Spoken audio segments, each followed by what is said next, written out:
सुप्रभात विद्यार्थी। आज हम वर्ण के भेदों के बाद जो आगे पढ़ने हैं उनके बारे में हम आपको जानकारी देंगे, ध्यान देंगे। कल हमने आपको संयुक्त व्यंजन तक पढ़ाया था।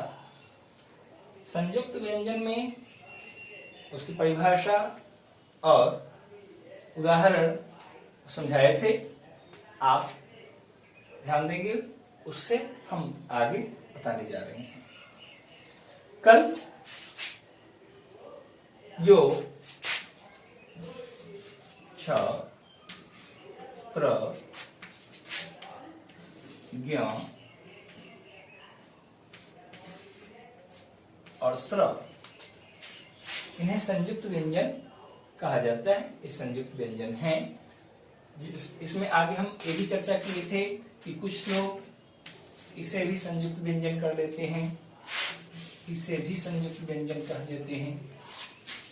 तो ये संयुक्त व्यंजन हैं, परंतु इनका कोई अपना स्वरूप नहीं है।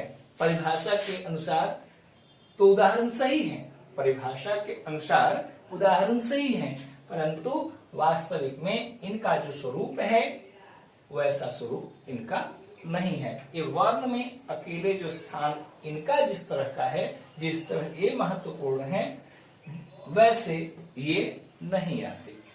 इनसे शब्द का निर्माण होता है, ये शब्द में प्रयोग किए जाते हैं, आते हैं। इनसे पहले, बीच में और अंत में सब जगह इनका प्रयोग किया जाता है। इन चारों का आवश्यकता अनुसार ये जो है अपना एक स्वरूप नहीं रखे हुए हैं और देखने में भी ये दो दिखाई पड़ते हैं। तो इसलिए संयुक्त होते हुए ये संयुक्त वर्ण में इनका स्थान है। ये संयुक्त व्यंजन होते हुए भी संयुक्त वर्ण के रूप में प्रयोग नहीं के बराबर होते। आगे इसमें हम बताना चाहेंगे, एक और आते हैं जो स्थान तो लिए हुए हैं परंतु ये वर्ण में गिने नहीं जाते, आते हैं। इनका भी एक स्वरूप है, लिखा भी हुआ होता है। जैसे विद्यालय लिखते हैं तो उसमें इसी का प्रयोग किया जाता है। द्य, द और य मिलकर के बनता है द्य। ध्यान देंगे, किसी में हलंत नहीं है। इसका मतलब है कि ये जो है स्वर युक्त है। इन सारी चीजों की जानकारी हम कल आप लोग को दे चुके हैं। अब हम आगे जो बताने जा रहे हैं वो है संयुक्त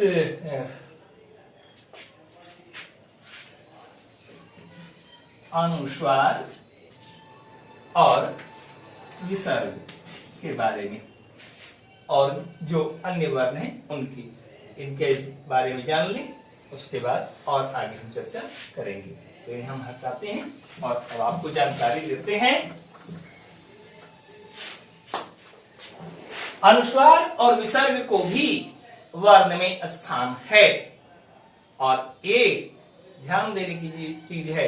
ये जब आप अ आई लिखते हैं उसमें भी आते हैं, और जब काका की लिखते हैं उसमें भी आते हैं। तो इन्हें आप ध्यान देंगे, इन्हें स्वर माने या व्यंजन माने। तो पहले हम बता दें, परिभाषा भी नोट कर लेंगे। इन्हें ना तो स्वर माना जाता है और न ही व्यंजन, इसीलिए इन्हें बोला जाता है अयोग वा। पहले हम इसकी परिभाषा ले लेते हैं।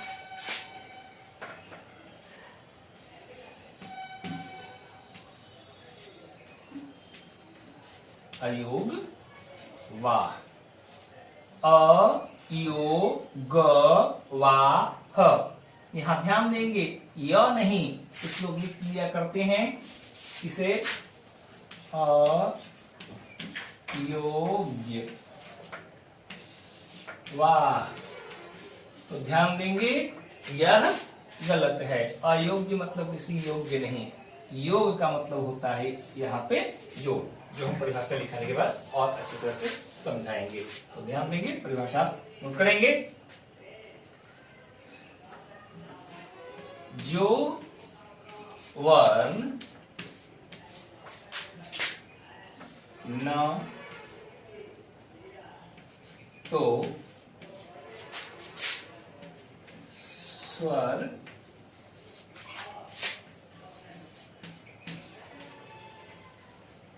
होता हो नहीं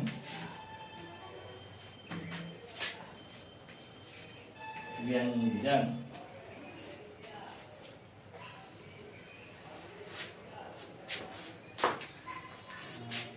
परंतु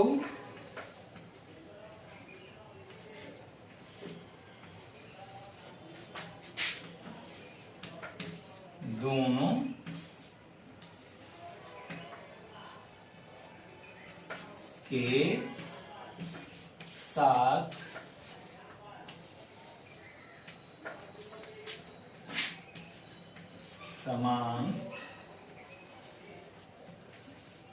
रूप से प्रयुक्त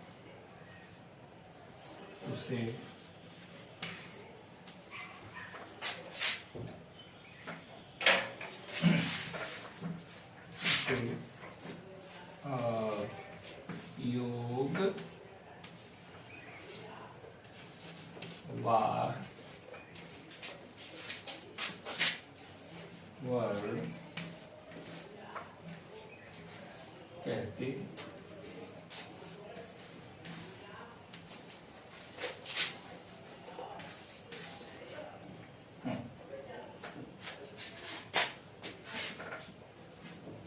जैसे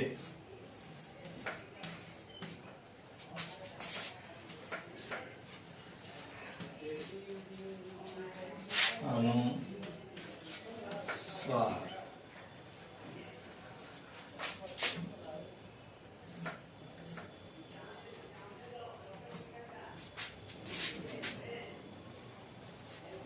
और विसर्ज।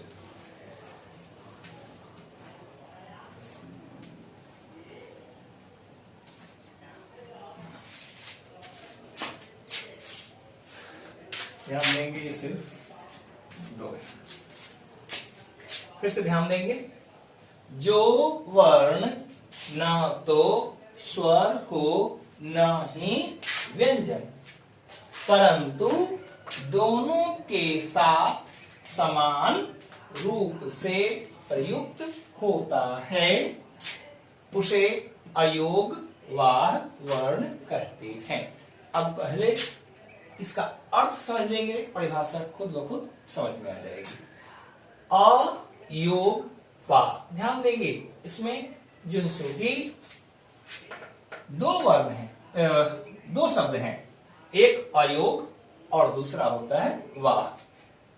अयोग, योग का मतलब होता है जोर, जोर का मतलब होता है मेल, लगाव। यहां पर जिसका योग किसी से जोड़ नहीं हो, जोर का मतलब मेल, किसी के जैसा नहीं हो, या मेल यहाँ ये भी कह सकते हैं कि किसी के रूप में ये आता नहीं है, किसी के का साथ ये नहीं देता है, किसी के साथ रहता नहीं है, किसी के साथ मेल नहीं रखता है, किसी के साथ संबंध नहीं बैठाता है।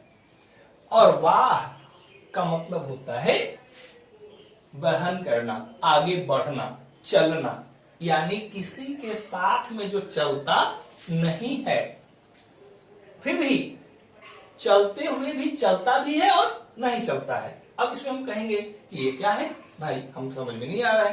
तो जिसका किसी से मेल ना हो परंतु वाह मतलब चलता है, मेल ना हो परंतु चलता है साथ में। अब जैसे क्या चलता है और क्या साथ नहीं हो, तो यहां परिभाषा लिखी हुई है इसी की, क्या, तो न तो स्वर हो और न ही व्यंजन हो, यानी किसी से मेल नहीं है। स्वर भी रहता तो मान लेते कि स्वर है, और व्यंजन रहता तो मान लेते कि व्यंजन है, यानी स्वर रहता तो स्वर के साथ मेल करता, व्यंजन रहता तो व्यंजन के साथ मेल करता। लेकिन ये न तो स्वर के साथ मेल रखता है और न ही व्यंजन के साथ मेल रखता है, किसी का जोड़ इसके साथ नहीं है, यानी यह किसी के लायक नहीं है। यानी हम इसे स्वर कहें तो स्वर की परिभाषा के अनुसार आना चाहिए, तो स्वर के परिभाषा के अनुसार भी नहीं आता है और व्यंजन की परिभाषा के अनुसार भी नहीं आता है। आप प्रश्न करेंगे कि सर स्वर और व्यंजन की परिभाषा के अनुसार कैसे नहीं आता है, कैसे स्वर नहीं है और कैसे व्यंजन नहीं है, उसे साबित करें। तो आप परिभाषा जानते हैं कि जिसका उच्चारण स्वतंत्र हो, स्वयं हो, यानी किसी की सहायता लेने की जरूरत न पड़े। अब यहां देखिए, क्या अनुस्वार का उच्चारण हम स्वतः कर सकते हैं? नहीं कर सकते, क्योंकि जब भी इसका उच्चारण करेंगे तो किसी न किसी वर्ण को साथ लेना पड़ेगा। जैसे आप लिखते हैं अन, तो अन लिखते हैं, कन लिखते हैं, तब बताइए अब यहां क्या करेंगे? अ लिखते हैं, क्या करेंगे? क लिखते हैं, क्या करेंगे? यहां तो अ का और क का साथ लेना ही पड़ेगा, यानी बिना इनकी सहायता के इसका उच्चारण हम कर ही नहीं सकते। क्या बोलेंगे इसको? अन, तो अन बोलेंगे तो अ तो आ गया। कन, तो क बोलेंगे तब ना और ये अनुस्वार का उच्चारण करेंगे। अ, तो अ बोलेंगे तभी ह का उच्चारण यानी विसर्ग का उच्चारण होगा, ऐसा नहीं होगा। तो इस तरह हम इनकी बिना सहायता के इसका उच्चारण नहीं कर सकते, इसलिए ये स्वर नहीं है। अब व्यंजन भी तो हो सकते हैं, जब स्वर नहीं तो व्यंजन तो होना चाहिए। तो ध्यान दीजिए, व्यंजन जिसका उच्चारण करने पर स्वर उसमें सहायक हो जाता है। अब ध्यान देंगे, क बोलते हैं तो अ उसमें चला आता है। अब देखिए तो ये क्या करता है, ये साथ तो जरूर लेता है, लेकिन साथ लेते हुए साथ लेता नहीं, साथ देता है, पीछे से रहता है, पीछे से। ध्यान दीजिए, हम स्वर हमेशा पीछे आता है, तो स्वर का रूप धारण किए हुए है। ध्यान दीजिए, जब लिखते हैं अ तो स्वर का रूप धारण किए हुए है स्वर, क्योंकि इसके बाद ही आता है, यानी इसी की सहायता करने लगता है और इसकी सहायता के बिना उच्चारित भी नहीं होता है। यानी एक बार देखें तो स्वर की तरह ये व्यवहार करता है, दूसरी तरफ देखें तो ये व्यंजन की तरह व्यवहार करता है। इसीलिए हम इसको स्वर भी नहीं कर सकते हैं और व्यंजन भी नहीं कर सकते हैं। इसे फिर से ध्यान देंगे, जब हम उच्चारण करते हैं तो उच्चारण करने के क्रम में तो ये विसर्ग, इसकी सहायता के बिना इसका उच्चारण नहीं होता है। तो जिसकी सहायता के बिना उच्चारण नहीं हो, क्या है? व्यंजन है। और व्यंजन यदि हम मानते हैं तो स्वर हमेशा व्यंजन के बाद आता है। और यहां देखिए तो एक क्या कर रहा है, किसी के साथ जो व्यंजन के साथ लगाएं या स्वर के साथ लगाएं, हमेशा स्वर की तरह बाद में आता है। अब बताएं तो ये स्वर अभी यहां देखें तो स्वर जैसा बन गया, और सहायता की बात से देखें तो व्यंजन बन गया, यानी न तो इसे स्वर हम कह सकते हैं और न ही व्यंजन कह सकते हैं। और ऐसे में इसे हम क्या माने, इसीलिए इसे हम कहते हैं अयोग्य, माने किसी के साथ इसका मेल नहीं है, न तो ये स्वर है न ही व्यंजन। परंतु वाह, वाह मतलब चलने वाला, वहन करने वाला, साथ देने वाला, तो उसी तरह ये भी है। तो न ये स्वर है और न ही व्यंजन, परंतु दोनों के साथ प्रयुक्त जरूर होता है, वो भी समान रूप से। ध्यान दीजिए, अ के बाद भी आया और क के बाद भी आया, यानी स्वर के बाद भी स्वर की भी सहायता करने लगता है और व्यंजन के बाद व्यंजन की भी सहायता करने लगता है स्वर की तरह। और इसके इसीलिए हम इसको कह सकते हैं कि इनके साथ भी है, इनके साथ भी है, यानी वहन करता है, साथ देता है। प्रयुक्त होना, प्रयोग किया जाता है, उपयोग में आता है, और इस तरह हम इसे अयोग वाह कहेंगे। कोई दिक्कत? यदि इसमें भी समझ में दिक्कत हो, 2 बार 3 बार इसे देखेंगे और उसके बाद भी समझ में दिक्कत हो रही होगी तो अवश्य इसके बारे में आप कमेंट करेंगे, लिखेंगे अवश्य और सूचित करेंगे, ताकि हम इसे दोबारा भी फिर से समझा सके, कोई दिक्कत ना हो सके। अब अगला जो बताए जा रहे हैं वो है द्विगुण वर्ण।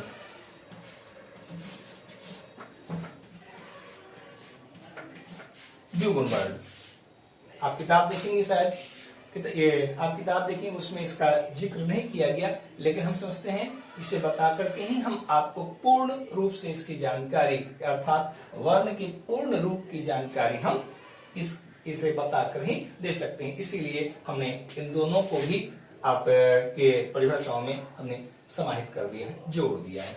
तो ध्यान देंगे। अब अगली परिभाषा,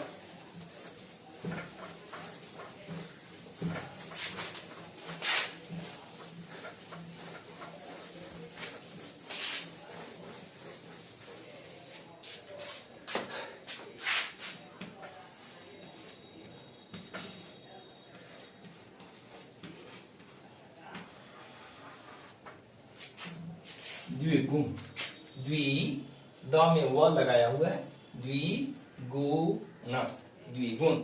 आप अगर चाहें तो इसे इस रूप में भी लिख सकते हैं, द आधा व गु और टवर न, दोनों सही है। दोनों में से कोई भी आप नोट कर लेंगे, जो सुविधा आपको लगे। तो ध्यान देंगे इसमें क्या लिखेंगे परिभाषा, बहुत साधारण सी बात है। परिभाषा है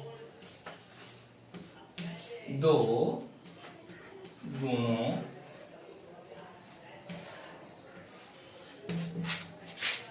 वाले वर्ण को द्विगुण, द्विगुण वर्ण कहते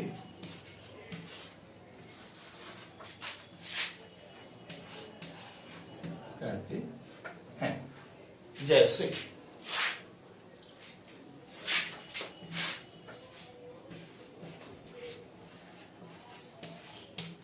जैसे ध्यान से सुनेंगे, ड़, क्या ड़ और ढ़, ढ़, ये कैसे हैं? दो गुण, इसमें दो गुण है। क्या दो गुण है? जब बिंदु लगा दिया जाता है इनके नीचे तो उच्चारण दूसरा हो जाता है, और जब बिंदु हटा दिया जाता है तो दूसरी तरह के हो जाते हैं। बिंदु हटा देंगे तो बोलेंगे ड, बिंदु लगा देंगे तो बोलेंगे ड़, बिंदु लगा हुआ है तो ढ़ और बिंदु हटा देंगे तो ढ। ध्यान देंगे, इसमें एक नोट आपको करना होगा।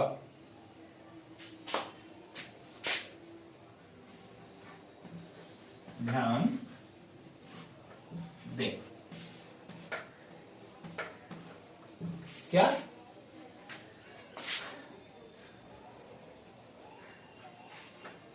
यदि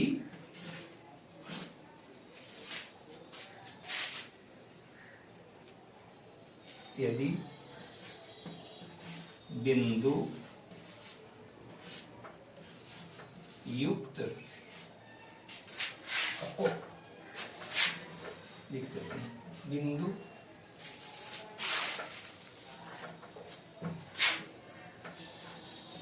के साथ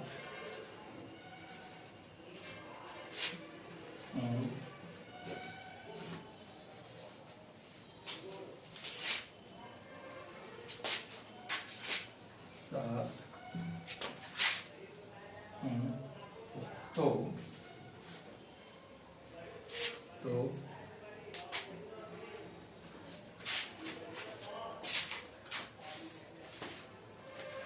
एक मिनट से इसको मैं थोड़ा रखूं।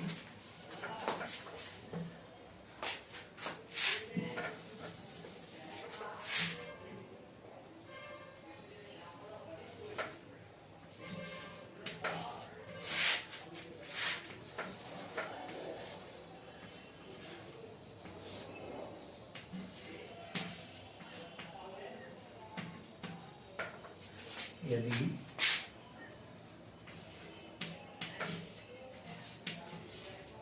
बिंदु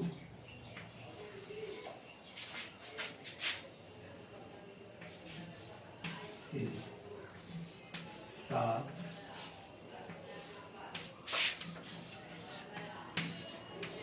होंगे तो शब्द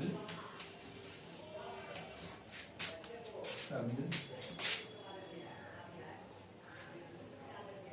शब्द के बीच या अंक में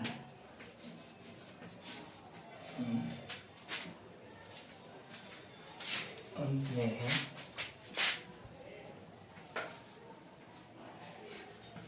प्रयोग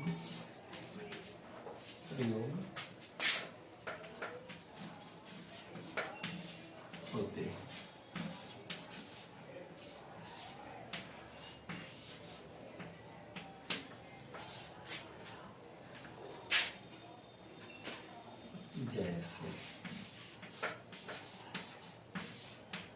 जैसे पकड़ या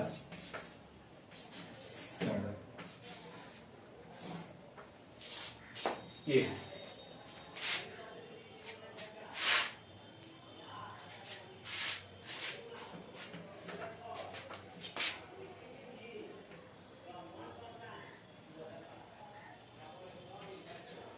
पढ़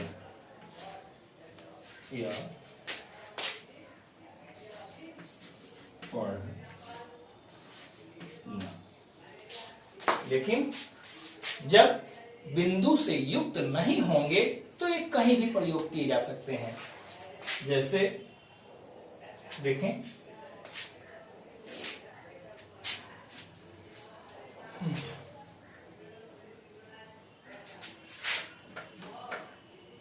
ढोलक पहले भी प्रयोग किए गए। उसी तरह से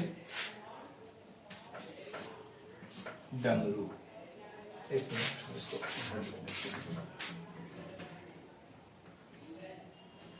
डमरू,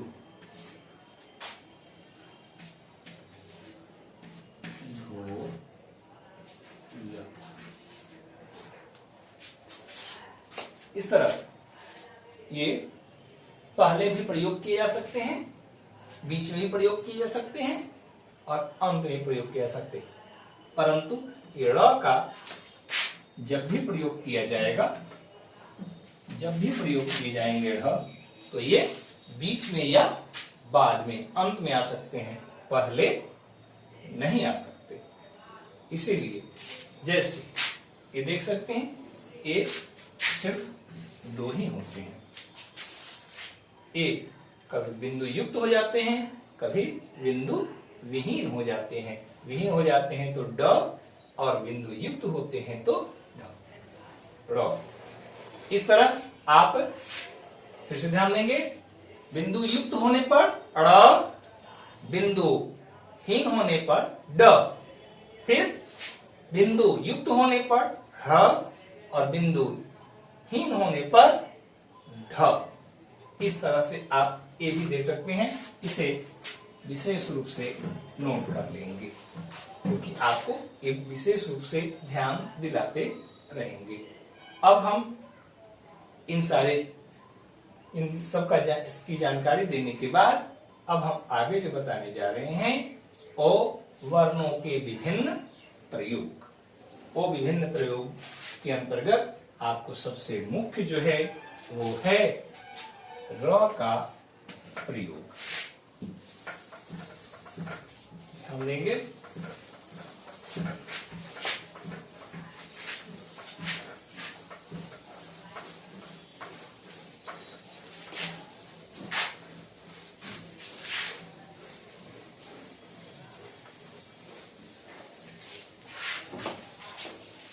अब हम आपको र के विभिन्न प्रयोग बतला रहे हैं।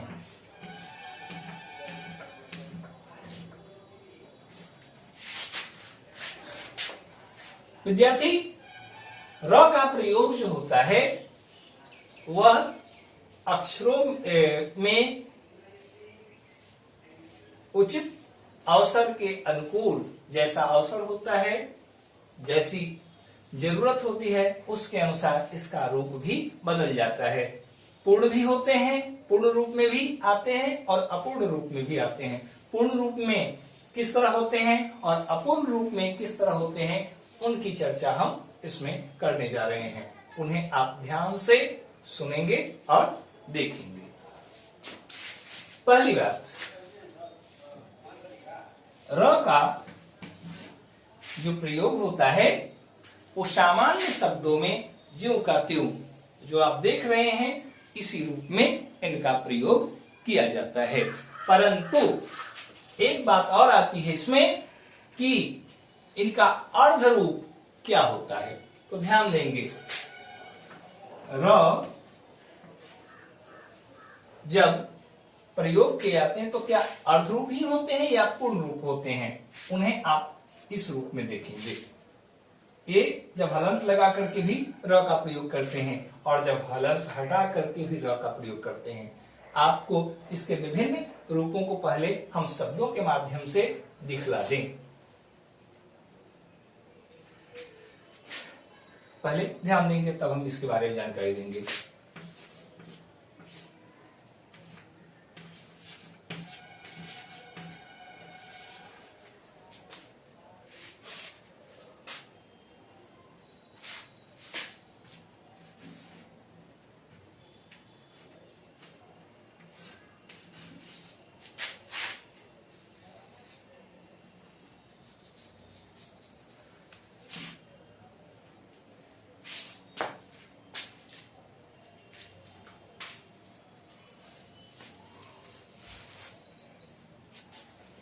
ध्यान देंगे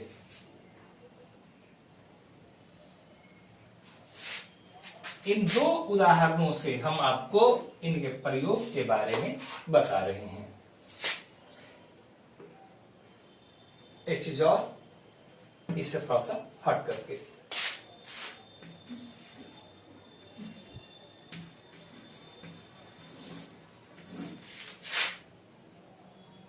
विद्यार्थी सबसे पहले हमें बता देना चाहेंगे, आप बहुत बार बहुत सारे शब्द देखते होंगे, उसमें आपको उदाहरण के रूप में मिलते होंगे।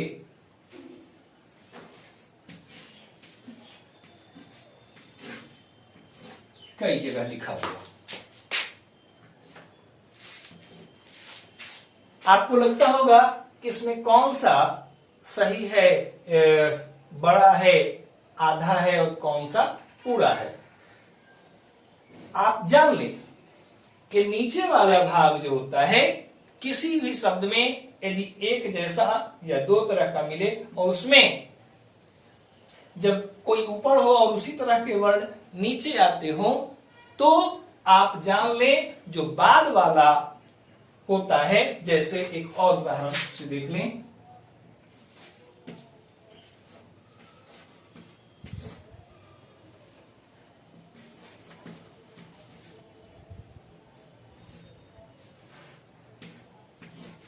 ध्यान देंगे बच्चा। अब बताइए इसमें कौन पूर्ण है, आपको निश्चित लगेगा यही वाला उतार कर यहां लिख दिया गया। जी नहीं, ये उतार कर यहां लिखा नहीं गया है, बल्कि ये खुद ऊपर चढ़ गए, ये नीचे आ गए। बाद वाला जो होता है वही पूर्ण होता है। आप इसे बोलकर समझें, बच्चा आ। अब बताइए जब यदि किसी भी व्यंजन वर्ण में स्वर लग जाता है तो वह पूर्ण होता है। और आपको अभी बताए थे कि स्वर जब भी लगता है व्यंजन के बाद लगता है तभी वह पूर्ण होता है। तो व्यंजन के बाद यदि लगता है और वो पूर्ण होता है तो आप समझ सकते हैं कि इसमें पूर्ण कौन है। और यदि यहां पर लग जाता तो निश्चित च आधा हो जाता और ये पूरा हो जाता, लेकिन ऐसा क्यों नहीं। और इसलिए क्योंकि जब भी हम वर्ण का उच्चारण करते हैं तो स्वर बाद में आता है। चा तो आ जो आया वो बाद में आया, और इसको यदि पूर्ण करता है तो ये तो अधूरा रह जाएगा, और अधूरा रहेगा तो इसका उच्चारण हम कर नहीं सकते हैं, इसको उच्चारण कर नहीं सकते। और जब उच्चारण नहीं कर सकते हैं तो हम ये शब्द बनाएंगे कैसे, बोलेंगे कैसे। इसलिए यहां पर ध्यान देने की चीज है, इसे ध्यान देंगे कि बाद में स्वर आया है, इसीलिए यहां जब नीचे भी लिखा जाता है तो वही बात होती है, लिखने का तरीका सिर्फ बदल दिया गया है। मिट्टी, मिट्टी ई, यहां भी ट ऊपर वाला जो होता है वो आधा होता है और नीचे वाला पूरा होता है। और इस आधार पर इन सब चीजों में देखेंगे कि क्या होते हैं। इसीलिए जब हम उच्चारण करते हैं तो उच्चारण करते समय हम कई बार बोल तो लिया करते हैं, लेकिन बोलते समय हम बहुत छोटे बच्चे बन जाते हैं। आप ध्यान देंगे, मैंने ऐसा इसलिए कहा क्योंकि आप सिर्फ लोगों के द्वारा बोली गई बात को सुन लेते हैं और सुन करके उसे दोहरा देते हैं, और यह काम बच्चे करते हैं। लेकिन आप पढ़ रहे एक विद्यार्थी हैं और इस समय जब उच्चारण करेंगे तो इन्हीं चीजों पर ध्यान देना होगा। प्रार्थना, प्रार्थना, ध्यान देंगे। प्रा जब बोलते हैं तो र बाद में आता है। आपने क बोला तो अ बाद में आया, वैसे ही प के बाद र आता है। अब बताइए पूरा कौन हुआ? बाद में आता है वो या पहले आता है वो? आप जानते हैं व्यंजन अधूरा होता है और स्वर पूरा होता है, वैसे ही जो बाद में आता है वो पूरा होता है। यहां पर ध्यान देंगे तो प बोलने के बाद आप र का उच्चारण करते हैं और आपको लगता है झट से जल्दी बोल देने के कारण आपको स्पष्ट नहीं हो पाता कि हमने पहले प बोला या र बोला। आप तो सिर्फ बोलने के आदी हैं, सुनने के आदी हैं और नकल करने के आदी हैं। तो यहां पर भी यही बात होती है, हम हो या आप हो, जब तक जानकारी नहीं होती है तो लोग बोल करके उसे सुनते हैं और उसकी नकल कर लिया करते हैं। इसीलिए यहाँ पर ये दिक्कत आती है। तो ध्यान देने की चीज यहाँ पर यह है, प क्या होता है? आधा होता है और र पूर्ण होता है। इसलिए इसका उच्चारण जब आप करेंगे तो र और र, इससे हम अगर जो चाहें तो इस रूप में लिख सकते हैं, प आधा, र और आ मिलाकर के रा पूरा, यानी रा यहां पर लिखा हुआ है न कि प। तो प आधा होता है, इस तरह से हम कह सकते हैं। यानी उच्चारण जब करते हैं तो प का उच्चारण समाप्त होता है नहीं तब तक कि र वहां पर पहुंच जाता है, और इसी कारण हमें ये पता नहीं चल पाता है। यानी समय का अंतराल जो चाहिए उस अंतराल पर हमारा ध्यान नहीं जाता है। हम तो सिर्फ प्रार्थना यानी पूरे शब्द पर ध्यान देते हैं, और अभी कई बार शब्द पर क्या, हम तो सिर्फ बोलते जाते हैं, इन पर भी ध्यान नहीं देते। इसी कारण हम इनकी अशुद्धताओं पर पर्दा डालते जाते हैं। यानी कह सकते जानबूझकर नहीं तो अनजान नहीं सही, इन पर पर्दा डाला हुआ रहता है। तो प के बाद र, इस तरह से ये र जो है ये पूर्ण है यहाँ पे, इसके चलते आधा, इसलिए इसे इस र को आधा मानने की भूल न करें। अब बताएंगे ये क्या है, तो एक ऊर्ध्व बोलते हैं। ऊर्ध्व मतलब ऊपर होता है, और र ध्यान देंगे अब ये पूरा है या आधा।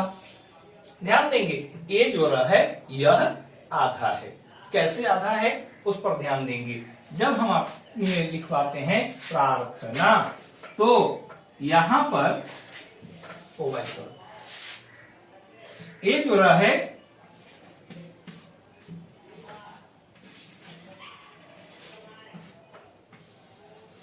ये र आधा होता है, और ये ऊपर जब लिखा जाता है यानी नीचे लिखेंगे तो आपको हलंत लगाना पड़ेगा, और नहीं हलंत लगाएंगे तो इसे ऊपर डाल दिया जाता है। और ऊपर किसके?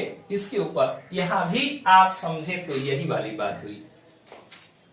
ये र जो है आधा है इसलिए ऊपर चला गया, और ये थ पूरा है इसलिए ये नीचे चला आया, क्योंकि इसके बाद ही हम बोलेंगे, लाइन से चलेंगे ना, प र आ र थ, ध्यान देंगे। तो इस तरह बाद में चलेंगे तो क्रम से चलते हैं, और क्रम से चलने के कारण आप समझ सकते हैं उच्चारण हम इस तरह कर पाते हैं।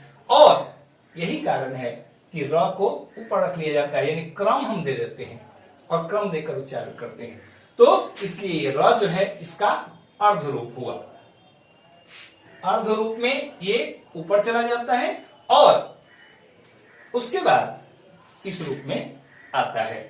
यहां देखेंगे ट्र, यहां भी र का रूप है, ए नीचे लगाया जाता है, तो इसे पदेन र भी कहते हैं। किताबों में देखने को मिलेगा पद के नीचे, पद यानी पैर और उसके नीचे यानी पद के पैर के नीचे लगता है। आप देखेंगे इस तरह से, या फिर और भी जो शब्द रहते हैं उसमें इस तरह का प्रयोग किया जाता है। अब आपको बताना चाहेंगे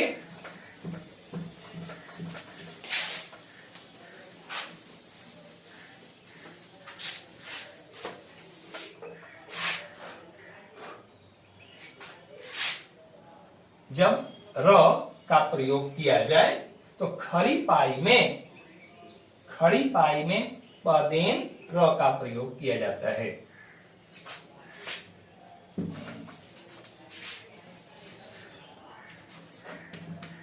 खड़ी पाई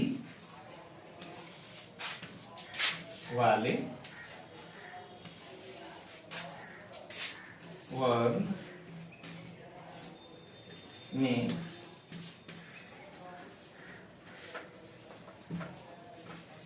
पदेन र का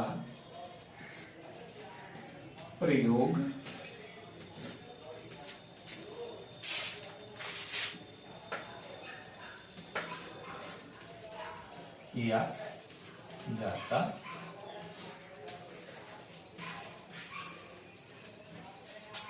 किया जाता है। अब ध्यान देंगे खड़ी पाई वाले कौन, तो जिसमें इस तरह की पाई खींची हुई हो उसको ही हम खड़ी पाई कहते हैं। जैसे आप देखें तो क इसमें खड़ी पाई यहां से जब चले तो उसका अंत यानी शुरू से शिरोरेखा से लेकर आखिर तक यदि पाई बिल्कुल सीधा हो तो उसे खड़ी पाई वाला वर्ण कहेंगे।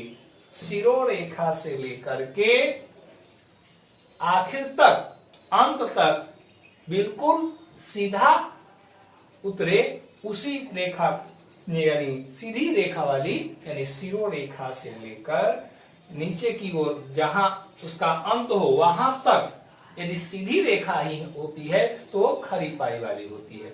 अब देखेंगे क ख ग घ परंतु अंग नहीं, क्योंकि अंग में पाई तो यहां से चलती है परंतु बाद में घूम जाती है, वक्र रेखा हो जाती है, टेढ़ी रेखा हो जाती है।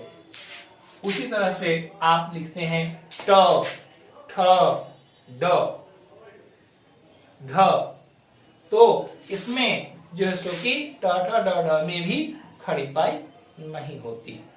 अब आप इसी से अंदाजा लगा लेंगे कि जो खड़ी पाई वाले वर्ण कौन कौन है, जिसमें ऊपर से लेकर के नीचे तक ये हैं खड़ी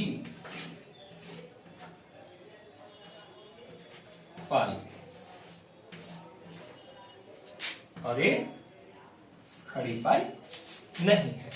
एक खड़ी पाई है और एक खड़ी पाई नहीं है।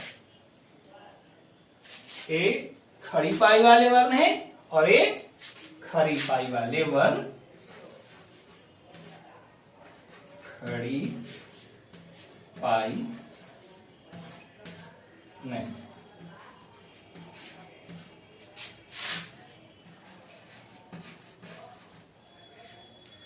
ठीक है,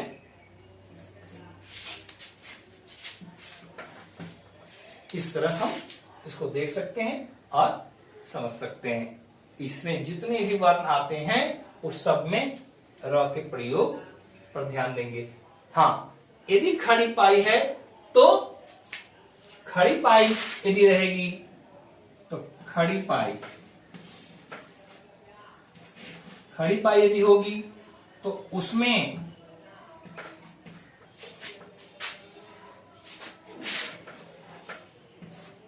पाई वाले में आप क्या करेंगे,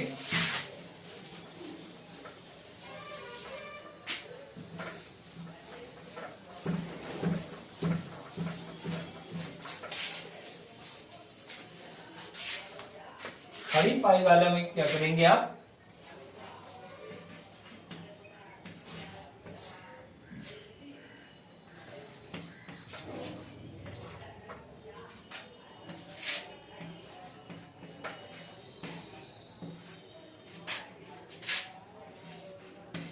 में आप प्रयोग करेंगे इस तरह, क में र, प में र, इस तरह से। और बिना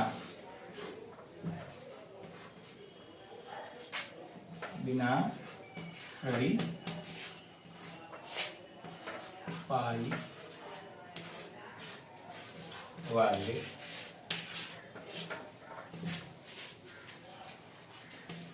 बिना खड़ी पाई वाले में आप प्रयोग करेंगे ऐसे।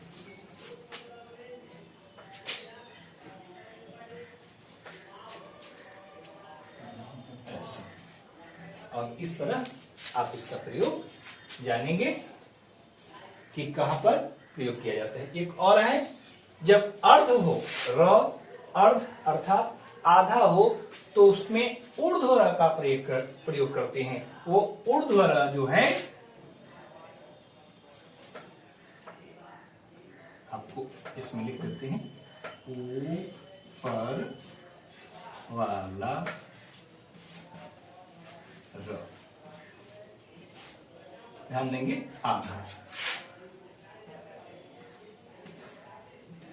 अब इसमें क्या करेंगे, आप कुछ नहीं करना है, इसका स्वरूप जो होगा इस तरह से होगा, अंग्रेजी में सी लिखते ना है उस तरह से, और इसका प्रयोग कर सकते हैं। उदाहरण के लिए आप लिखेंगे दर, यह र हुआ,